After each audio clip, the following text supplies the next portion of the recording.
You can now find me on RoadStr, the app connecting people through cars.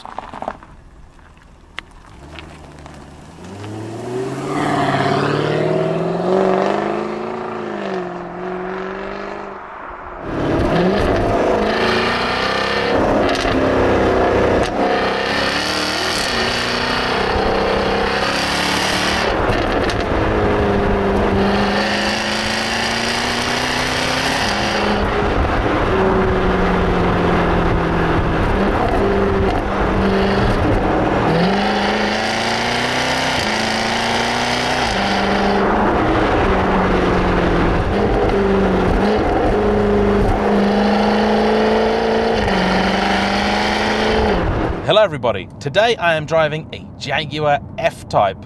When this car was released, it's fair to say that all and sundry fell for it.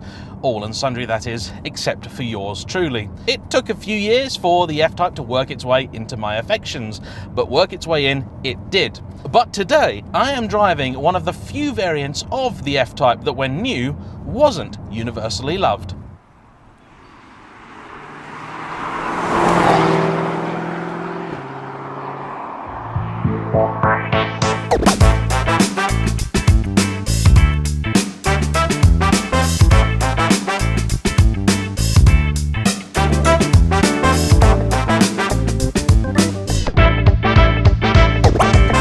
Before we get on to business proper, I need to say something. Thank you. Thank you all so very much. We have just hit the 200,000 subscriber mark. Though in practice this doesn't really mean anything tangible for me. You don't actually get your next plaque until you get 1 million subscribers. It's still a rather satisfying achievement and something I could not have done without your help. Oh, that's really cool. Regardless of whether this is the first video of mine that you've seen or you've been around for the past 6 years, thank you so very much from the bottom of my heart. And now, on to business. It's pretty difficult to imagine that anybody wouldn't love the Jaguar F-Type, released, can you believe it, 9 years ago now, in 2013. The F-Type was a car that in many ways seemed to do nearly everything right. Though mechanically this is a car with a lot of ties to the old XK. It has a shortened version of its aluminium chassis and some of the same engines. I think it's pretty fair to say that people fell for this in a way they just didn't the old car. That, despite many attempts to make it a little bit sexier, always had a reputation of being a bit of an old man's Jag, a little bit stuffy, despite how loud, rip-snorty and angry it got. The F-Type seemed to fairly successfully shed that image. And at its core, it features much of what makes us petrol heads rather happy. You would think for somebody like myself to not totally fall for this car would be almost impossible. However, there were just a few things about the original car that I didn't like so much. Initially, this car was available only as a convertible, with the Coupe XK remaining in production for just a little bit. The fact is, I've never really been that much of a fan of soft-top convertibles. I'll put up with them for things like, say, the S2000 because they do make some sense, but for higher-end cars, I much prefer either a folding hardtop or simply a Targa panel. Whilst the looks did receive near universal praise and the front end I've always liked, the rear I've never been so keen on. The reason for that is quite simple. I like my sports cars to have just a little bit of a flick or a flourish or a tiny wing or something at the back to give it a little bit of visual weight and drama. The old XKR tended to have something very much like that, and the 911's ducktail is a perfect example. I always prefer my Porsches with just a something at the back. I think it's one of the reasons I've often found the Cayman to actually be the shapelier car than the 911.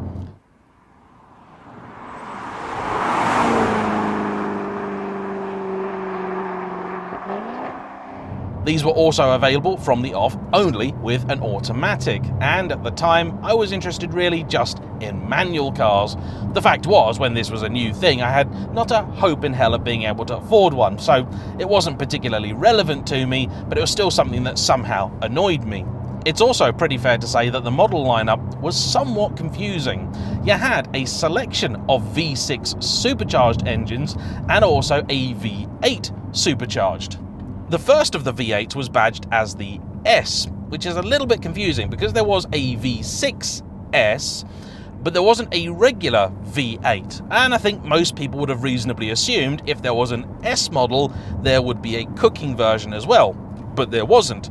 To confuse things even further, after only a year on sale, Jaguar actually pulled the V8S entirely, replacing it instead with the 550 horsepower, as opposed to 500, V8R. This is essentially the engine that went into the later XKs, and I do feel like Jaguar somewhat missed a trick by not offering a naturally aspirated version. The problem is that if they had done that, those engines tended to make around the sort of 400 horsepower mark, and that was then too close to the supercharged V6.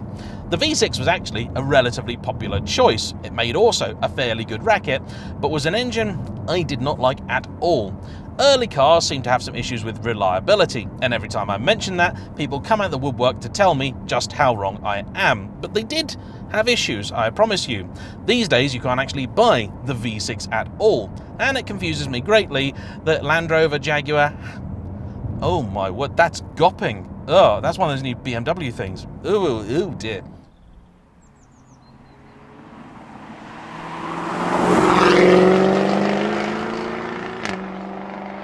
These days you can't actually buy the V6 at all. You've got the 4-cylinder turbo engine at the bottom of the lineup, then there's a supercharged 450 horsepower version of the V8, and there's now a 575 horsepower version, which is essentially the old SVR.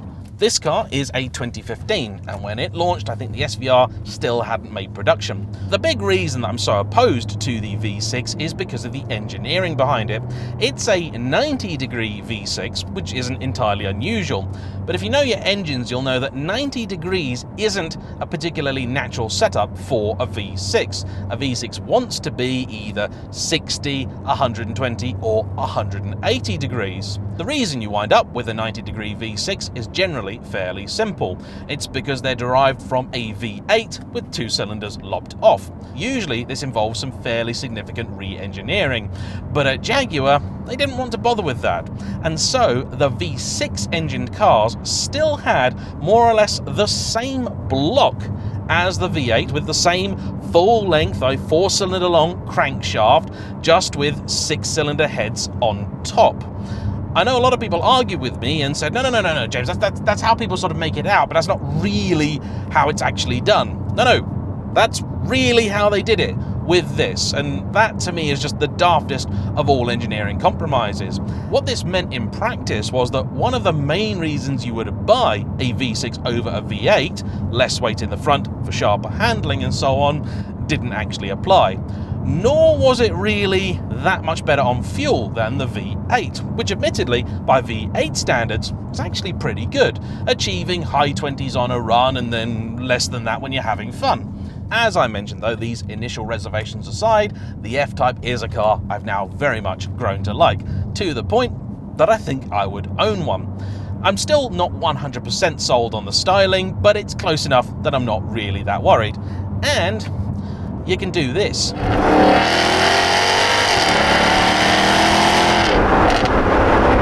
The firepower of this thing is absolutely ludicrous.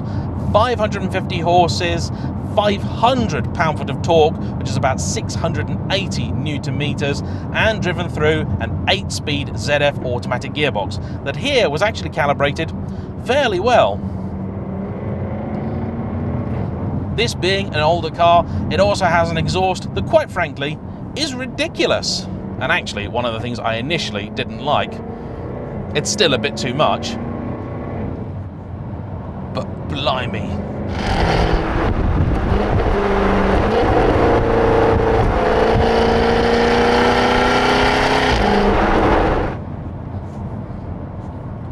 One of the biggest problems these cars actually face when new, and something that did put me off, was the boot space.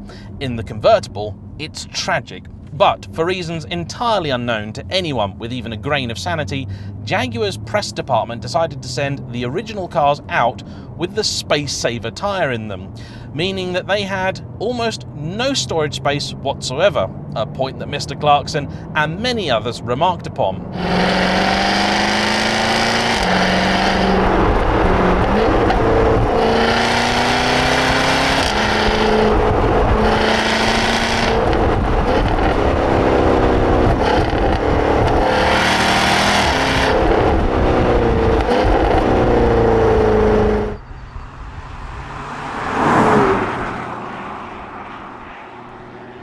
Coupe improved things dramatically because, unlike the old XK, they weren't trying to stuff 2 useless back seats into this. They knew their limits and decided, let's just give people 2 seats, a decent sized boot, that's what they actually want. And they're right. So then, I promised you this car had an air of controversy about it, and it did. What was it that made it so? Very simple. This car puts all of its power down to the road via only the rear wheels, which in the early days certainly gave it a reputation of being so ludicrously tail happy and tyre shredding, all of the power advantage over the V6 was essentially wasted. And though I've driven a great many versions of the F-Type, the one I'd never sampled until now was the original F-Type R with 2-wheel drive. Not long after this car came out, or perhaps even when the R launched, they began offering all-wheel drive, and then not long after that, more or less in tune with the SVR, they just stopped offering rear-wheel drive at all for the bigger engined cars. I've come today to a road that I know has plenty of adverse camber, little ruts, dips, potholes, all sorts of things that will upset any kind of chassis. Because today I want to find out, is this one of these cars that really is too leery to enjoy? Or is it just a case of people stabbing their feet in something with this amount of power and torque and being surprised when the obvious happens? Let's find out.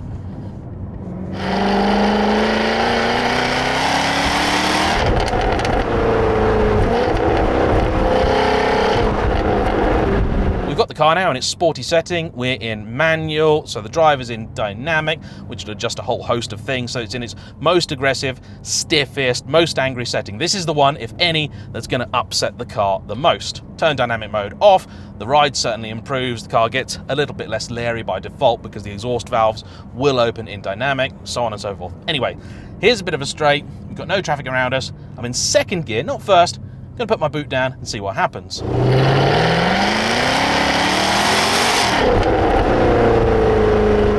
That was actually very impressive. I think the car did a pretty good job. We've currently got Pirelli P0s on the back, not the best tyre in the world. One of them is also about 5 years old, the other only about 2. Let me drop things down now into first, give myself even more room, and see what happens.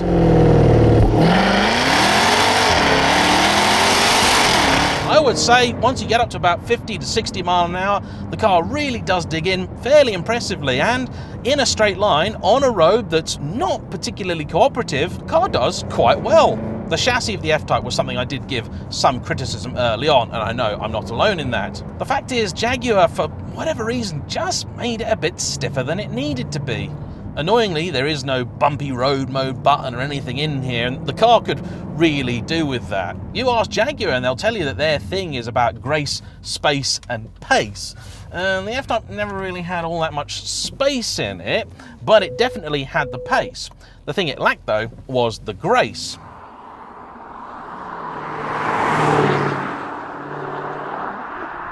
I've not driven the 2-litre 4-cylinder car because, to be honest, I'd rather it didn't exist.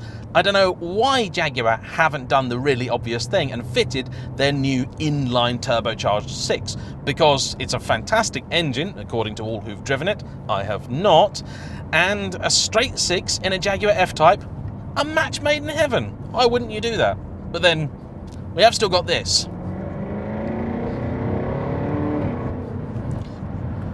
You see, the best thing about having an engine like this, supercharged will always be my preference over turbocharged, is that no matter how much power and torque you give it, you should still have control.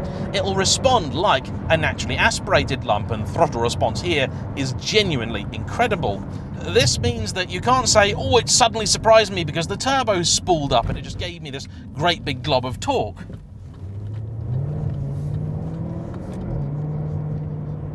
This road, this is a really good section to test car's grip, because if it's not completely settled, it'll get really unhappy really quickly. And yes, you can feel the tyres spinning up every now and again, but the car keeps in a straight line, traction control lights are not flashing, so the differential at the back is doing its job. And crikey, oh blimey, this has got some go in it.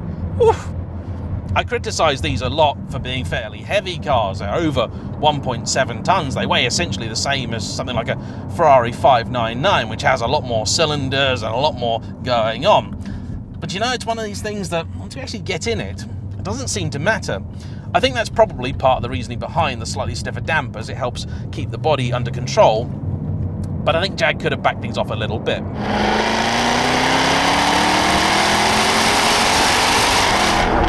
The only real issue with this engine is that it's great when revved out, but it's got so much mid-range punch, you've got very little reason to do it. Let's have some though. I'm actually at part throttle there just to give you a little bit more noise for a little bit longer, because otherwise you put your boot down and it is a noise machine. Anything else you want to know about this car? Well, business as usual for an F-Type, so the interior is actually quite nice. This bit down here is dated, wasn't great when new. I think you may be able to update it though to give it some Android Auto capability. It's not horrendous, but the later cars, 2018 onwards, did get a much nicer setup. You do have to be careful because dual zone climate control wasn't standard, so if you don't have the option, you've got the dials, but they won't actually work independently. That is very unfortunate, and I think this car could have that. You've got heated seats, they're actually very comfortable, loads of adjustment including for lumbar and bolster support, that's really nice. The view out is fantastic, the car feels absolutely tiny. Though it's quite broad and you can't see all of the bonnet out there, having a camera does help, it's a little bit of a cheat I will confess. You can place it on even a reasonably narrow road. This one has a panoramic sunroof, doesn't open, wish it did, but absolutely fabulous, does make it quite a bit lighter and more airy in here. There were different options for leather and so on and so forth. Most of these do seem to have plenty of deceased bovine in. They've got little contrast stitching. It also came originally with some very bizarre little bronze accents on the starter button, on the shift paddles, and in a couple of other places. Mark, the owner, has got rid of some of those because he felt it was just a little bit too much. Odd then, because he is, like myself, a car-carrying tart, and he's added the V8 badge to the side, which I personally don't like, and apparently there's a Union Jack motif hidden under the deployable rear spoiler as well.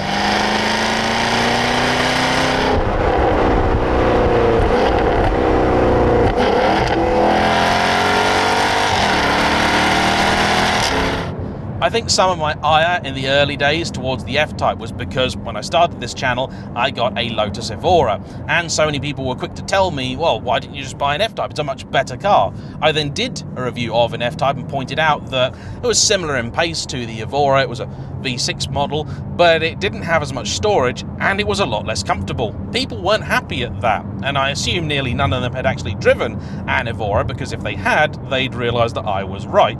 The Evora, granted, is really a very different type of car. It's more sort of supercar, sports car vibe, and this is sports car GT. But to be honest, the emphasis really on sports car. It can do the GT thing though, absolutely no problem. The stereo in these is simply okay, even if you have the full upgraded one. But these days, they are still reasonable value for money. About everything has gone up in price now, to the point where I don't even want to quote absolute numbers because they're going to be irrelevant probably by the time this video is released. Instead, I will quote you relative figures. So, one of these is going to cost you about £8,000 to £10,000 more than an entry-level, cheap as you can get V6. And I would personally say it's absolutely worth it. Put some decent tyres on, don't drive like a wally, and this thing grips just fine. Absolutely no worries whatsoever. Naturally, if you're expecting unshakable traction from a car with this amount of power and only two-wheel drive in the wet or the cold, you will be disappointed. However, tyre technology has come a long way, and a set of something like the Michelin Pilot Sport 4S will give you incredible grip in all conditions. Very often, cars like this can seem undrivable simply because the tyres are old, not even worn out. I've encountered several people who were about to sell what they called an undrivable car, only to find out that a set of good quality, fresh rubber cured everything.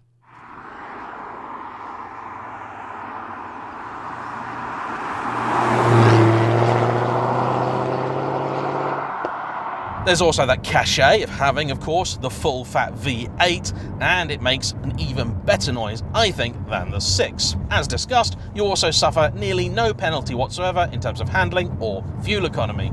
The difference then between a rear and all-wheel drive seems to be far more subtle, certainly in price terms. You will be paying a premium for the all-wheel drive, but at the bottom end of the market there are also fewer of those to choose from, so it's going to be slightly more tired examples with more miles on and so on. If you are going to use this car all year round, and you know you live somewhere that does frequently see snow, heavy rainfall, or the odd patch of ice, the F-Type all-wheel drive is probably the one to seek out. But in all fairness, you're not going to have masses of fun in any F-Type in those conditions. I've no doubt plenty of people would be perfectly happy with the old V8S. The fact is that today I've barely had to put my foot down all the way, and even when I haven't really revved the car out. So being about 10% down on both power and torque really isn't a problem. I drove the later 450 horsepower car and I absolutely loved it. It was a fantastic thing, really very usable, and probably one of my favourite versions. What is most interesting though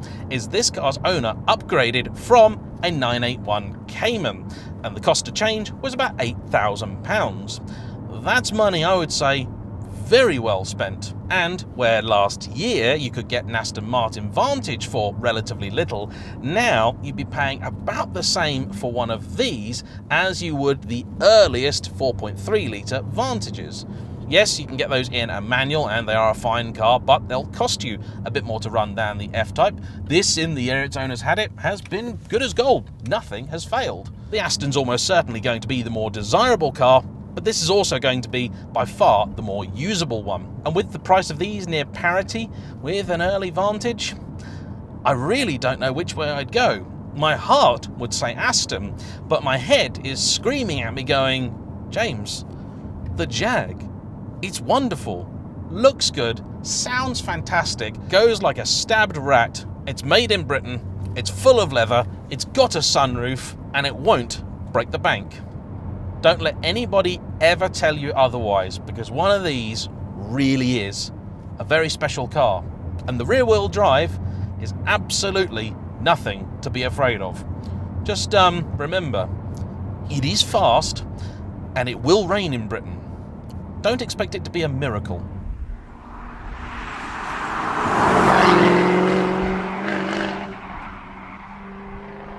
Thanks to you all for watching. A huge thank you to all those of you who've subscribed to the channel over the last 6 years. If you haven't, what are you waiting for?